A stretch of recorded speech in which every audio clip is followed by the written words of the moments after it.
রসুই চিকিৎসার অলৌকিক আশীর্বাদ। রসুই চিকিৎসা অর্থাৎ রান্নাঘরের মশলা দিয়ে চিকিৎসা।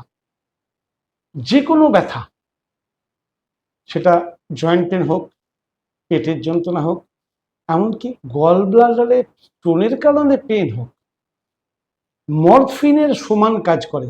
নিশ্চয়ই শুনেছেন যে পেন কিলার হিসেবে মরফিন বলে একটা কেমিক্যাল ইউজ করা হয়। মরফিনের সমান কাজ করে অলৌকিক ওষুধ আদার শুঁট, অর্থাৎ শুকনো আদার গুঁড়ো।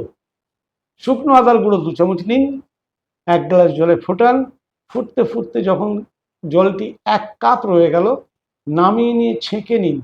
তার মধ্যে 2 চামচ ক্যাস্টর অয়েল, ক্যাস্টর অয়েল অর্থাৎ অ্যারান তেল, এই যে অ্যারান তেল, ওতে মিশিয়ে দিন, দিয়ে খেয়ে নিন। 8 ঘন্টা অন্তর 3 বার দিনে খাওয়া যায়। যে কোনো পেন থেকে ইমার্জেন্সি ন্যাচারাল পেন কিলার।